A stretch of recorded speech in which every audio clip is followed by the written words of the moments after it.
Di video ini saya ingin share kandidat aset investasi terbaik di tahun 2025 yang menurut saya saat ini merupakan once in a lifetime opportunity yang mungkin tidak datang 2 kali di masa depan.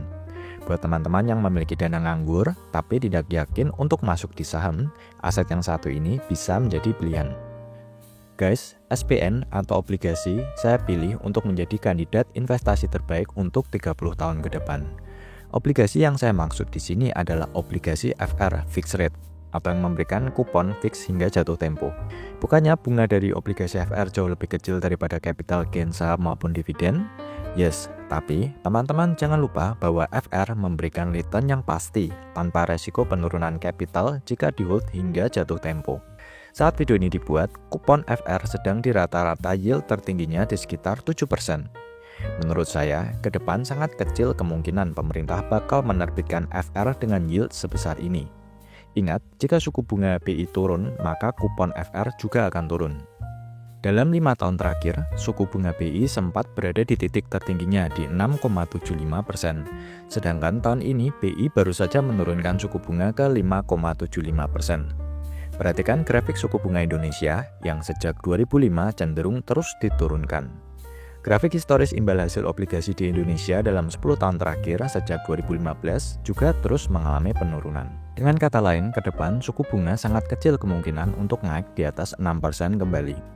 Jika prediksi di video ini benar, maka obligasi FR yang kita beli sekarang dengan yield di atas 7% akan mengalami kenaikan harga. Plus, investor yang membeli FR sekarang bisa mengunci yield 7% hingga 30 tahun ke depan. Walaupun tergolong instrumen yang low risk, low reward, FR tidak memiliki resiko volatilitas seperti di saham. Dividen pun punya resiko diturunkan atau disuspend. Jadi, FR memberikan kepastian yang jauh lebih pasti dan aman daripada saham. Dalam 5 tahun terakhir, kenyataannya IHSG hanya memberikan return rata-rata 2,5% per tahun. Sudah high risk, low return. Jika saham-saham blue chip kita terus seperti ini, return dari FR malah bisa jauh mengalahkan return dari investasi saham ke depan. Tentunya saham bagi saya tetap menjadi pilihan untuk mengembangkan capital gain, dengan catatan harus tepat memilih saham yang dibeli. Obligasi FR adalah surat utang yang dijamin pemerintah dan memiliki kupon fix hingga jatuh tempo. FR juga bisa diperjualbelikan di pasar sekunder seperti reksadana. Tidak harus menunggu hingga jatuh tempo seperti ORI, sukuk retail, dan deposito. FR bisa digolongkan aset investasi yang hampir risk-free. Resikonya adalah jika pemerintah RI gagal bayar. Keuntungan kita membeli FR adalah kita akan mendapatkan kupon yang akan dibayarkan setiap 6 bulan. Selain kupon, jika kita membeli FR saat harganya diskon, kita juga akan mendapatkan capital gain dari selisih harga saat beli dan harga saat jual. Ada banyak seri FR yang bisa kita beli. Kita bisa memilih sendiri dari tingkat kupon per tahun hingga jatuh temponya. Di sini saya menggunakan platformnya Bibit sebagai contoh. Nanti teman-teman bisa memilih sendiri mau beli FR di mana, karena tempat untuk membeli obligasi sangat beragam.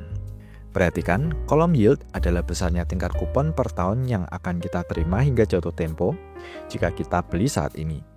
Kupon adalah tingkat kupon yang diterima investor yang membeli saat obligasi diluncurkan pertama kali. Untuk memperbesar kemungkinan mendapatkan capital gain saat jatuh tempo, usahakan membeli FR di harga di bawah 100%.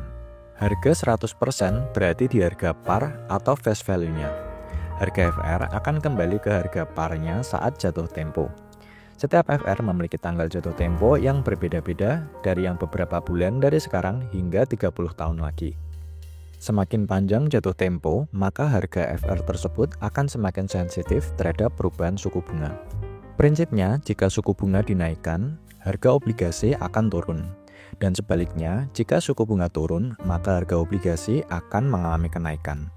Perhatikan di sini, jika harga beli suatu FR sedang diskon atau di bawah 100%, yieldnya akan lebih besar daripada kupon awal. Sebaliknya, jika harga beli berada di atas 100%, maka yield akan lebih kecil daripada kupon awal. Dengan kata lain, saat terbaik untuk membeli FR adalah saat suku bunga sedang tinggi-tingginya, karena kita bisa mendapatkan yield yang tinggi dan harga diskon di bawah 100% untuk mendapatkan capital gain. Hal yang paling penting saat ingin membeli FR adalah kita pilih yield yang tinggi dan usahakan saat harga di bawah 100%.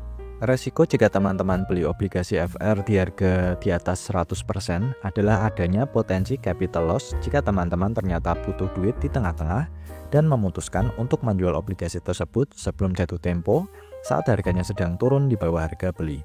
Teman-teman hanya akan mengalami capital loss jika teman-teman menjual FR sebelum jatuh tempo di harga yang lebih rendah daripada harga beli.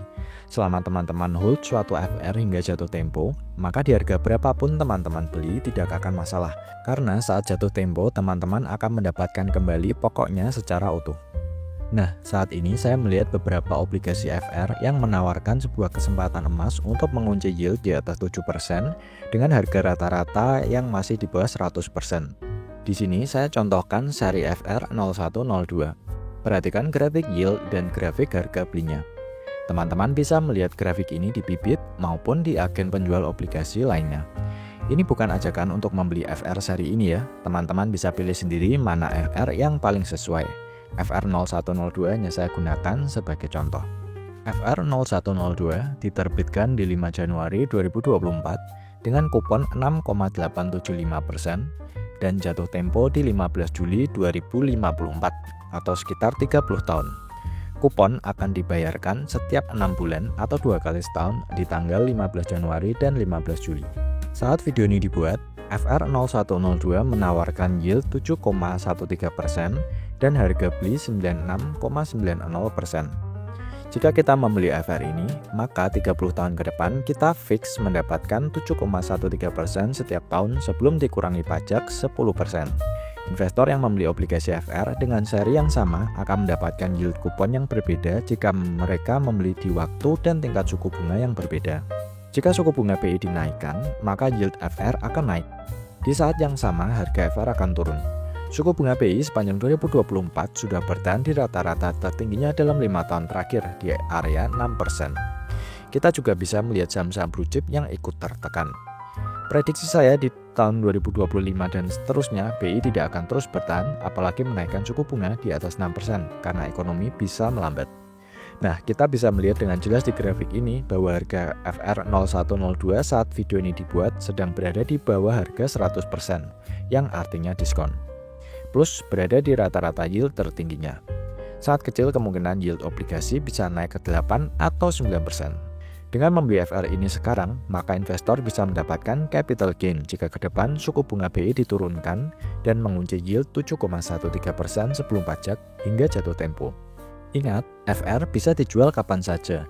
Jadi jika di masa depan BI menurunkan suku bunga dan anggap saja FR ini harganya naik melebihi 100%, misalnya ke 103%, kita bisa menjual FR ini dan mendapatkan capital gain karena kita membeli di harga 96,90%. Plus kita juga tetap mendapatkan kupon yang sudah berjalan. 7,13% per tahun sebelum pajak saya rasa sudah cukup baik untuk menggantikan dividen jika teman-teman tidak yakin dengan masa depan saham-saham dividen blue chip di Bursa Efek Indonesia. Ada strategi tambahan yang bisa teman-teman pertimbangkan untuk mengembangkan investasi obligasi agar returnnya lebih maksimal. Menurut saya, sebaiknya kita beli FR yang yieldnya paling tinggi, setidaknya di atas 7% dengan jatuh tempo yang selama mungkin. Kenapa begitu? Karena FR dengan yield 7% mungkin akan sangat jarang di masa depan. Strateginya adalah kita reinvest kembali kupon yang diterima. Bisa ke FR yang sama atau ke seri FR yang lain yang menawarkan yield yang lebih tinggi. Dengan begini, kupon yang kita terima juga akan menghasilkan return tambahan. Kita juga bisa sedikit melakukan trading dengan menggunakan kupon yang diterima untuk membeli FR yang harganya sedang diskon cukup dalam untuk mencari capital gain. Opsi lainnya, kita bisa reinvest kupon yang diterima ke saham maupun Bitcoin. Resikonya cukup tinggi memang, namun saham dan Bitcoin juga menawarkan potensi return yang tinggi. Apalagi kita hanya menggunakan uang yang kita dapat dari kupon obligasi. Sedikit simulasi, di sini saya menggunakan kalkulator dari websitenya Bibit. Untuk mendapatkan kupon Rp500.000 per bulan dengan yield 7%, kita membutuhkan dana awal sebesar Rp95 juta. Sedangkan untuk mendapatkan kupon Rp1 juta per bulan, kita memerlukan modal awal sebesar Rp190 juta. Mari kita hitung berapa yang akan kita dapatkan jika kita rutin reinvest kupon obligasi selama 30 tahun. Di sini saya menggunakan kalkulator investasi berkala dari Bariksa. Investasi awal dan investasi reguler per bulan saya isi masing-masing 500.000. Jangka waktu 360 bulan atau 30 tahun. Return saya isi 7% dengan asumsi kita bisa mendapatkan CAGR yang stabil setiap tahun. Hasilnya di tahun ke-30 investasi kita sudah berkembang menjadi sekitar 600 juta rupiah. Return 7% adalah return asumsi jika kita reinvest ke produk-produk yang konservatif seperti reksadana obligasi maupun obligasi itu sendiri. Bagaimana jika kita reinvest kupon yang didapatkan ke instrumen yang lebih agresif seperti saham dan Bitcoin? Karena kita tidak tahu performa di masa depan, maka kita anggap saja CAGR-nya 15% per tahun. Ternyata hasilnya di tahun ke-30, investasi kita sudah menjadi sekitar 3,5 miliar rupiah. Cukup lumayan bukan? 30 tahun bukanlah waktu yang sebentar. Namun 30 tahun tidak akan kembali jika kita tidak memanfaatkan waktu yang ada sebaik mungkin. Sama-sama memiliki 100 juta rupiah, jika kita hanya invest di saham, belum tentu perjalanannya bisa semulus jika kita membeli obligasi FR jangka lama dan menggunakan kuponnya untuk direinvest ke saham ataupun Bitcoin secara berkala. Beberapa tahun ini sudah banyak yang boncos karena mencari the next brand atau pani. Jika kita hanya meresikokan kupon, maka investasi kita akan jauh lebih tenang dan konsisten. Jadi kuncinya, beli obligasi FR yang memiliki jatuh tempo panjang dengan yield tinggi di atas 7% dan harga diskon di bawah 100%. Kemudian gunakan kupon yang diterima untuk digulung lagi ke obligasi atau ke saham dan instrumen investasi lain yang memiliki potensi growth yang tinggi. Semakin lama jangka waktu investasi, maka compounding interest akan semakin besar. Oke, semoga video ini bermanfaat.